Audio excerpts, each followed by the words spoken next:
Hey Vault Dwellers, welcome back to the channel, your new hub for all things Fallout 76. Today we're diving deep into the latest update in Milepost Zero.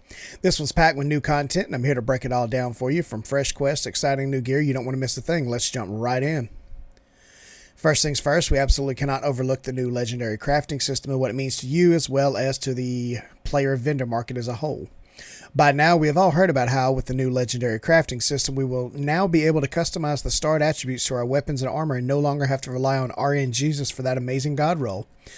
With removing legendary cores and increasing the price of legendary modules with Manur, the dynamic for legendary weapons will never be the same. For example, moving forward, you will forever have to decide whether to scrap legendary gear for a chance at a legendary mod or the innate ability to craft that mod. Or you have to decide whether to scrap it for script so you can buy those expensive modules, or decide to put it in your vendor for caps. It's going to be one heck of a learning curve that all of us are going to have to figure out come September 3rd. The value of non-god roll legendaries is going to become an unknown. Some weapons will probably raise in value while others will probably dip. I think I am more curious what's going to happen with the prices of both bobbleheads and serums, as they will both be utilized as crafting components in this new system. As it is now, bobbleheads typically run for 1 to 200 caps. However, now becoming crafting components, I expect the prices to go up to be probably 5 to 750 caps, just based on availability. Most people, if they don't use them now, just throw them in their vendor to sell. With Milepost Zero, however, you will have to refer to this chart to see if it's a viable component for your own builds. That brings us to serums, which the recipes can be purchased from the Enclave for 16 to 21,000 caps, depending on your charisma, hard bargain perk, and other benefits. Currently, I'm finding serums and player vendors anywhere from 175 to 500 caps a piece, and suspect that when the update comes out, the market's going to raise these prices closer to 1,000 caps each. This is all speculation, of course, but it is obvious to me that the status quo for things will change. I can tell you personally, I've already started hanging on to bobbleheads in preparation for the event, or the update, excuse me. Not so much to sell at a higher rate, but more to have the component when it's needed. Now, on to quests that will be released as a part of this update, we've got a Bump in the Road as well as Caravan Skyline Drive. Bump in the Road lays out like this. You travel to Stony Man Lookout to retrieve Luke's holotape, take the Blue Ridge cargo from the corpse of a packed Brahmin, head to Milepost Zero and talk to Marley. Invest caps in the Milepost Zero branch of the Blue Ridge Caravan Company. Complete Caravan Skyline Drive, return to Marley and talk to her again to finish this quest.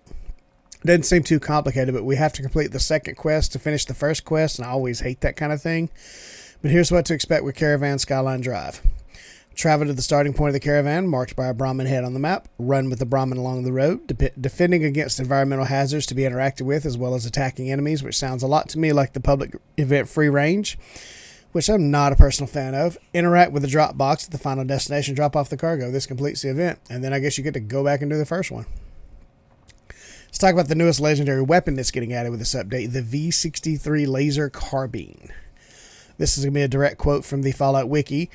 The Vault 63 Laser Carbine is, as its designer Theo describes, a fully automatic laser rifle built to harness nuclear energy rather than just electricity from its fusion coil cell. To this end, heat generated by the production of lasers is utilized to amplify the damage as it continues firing up to a 100% base damage boost over the unheated damage at 75% heat. Additionally, the laser carbine boasts a magazine capacity of 150 fusion cells, low recoil, low bullet climb, tight spread, and electric blue laser beams.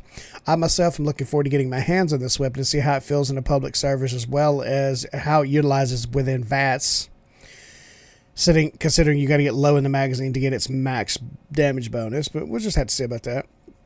Also being added in are the caravans themselves, but I suspect most people won't spend a ton of time on them. I don't have any hopes for them whatsoever, but Bethesda is more than welcome to prove me wrong on that. Well, to wrap things up, Milepost Zero is shaping up to be one of the most impactful updates we've seen in a while, from the new quest lines, locations, to quality of life improvements and community-driven changes. There's a lot to be excited about. What do you think of the Milepost Zero update? Are you excited about the new content, or is there something you wish they'd have included? Let me know in the comments below, and don't forget to hit that like button if you enjoyed the video. If you're new here, be sure to subscribe so you never miss out on the latest Fallout 76 content. Thanks for watching, Vault Dwellers. I've got some exciting content coming up, including a deep dive into Redacted. So stay tuned. See you in the Wasteland.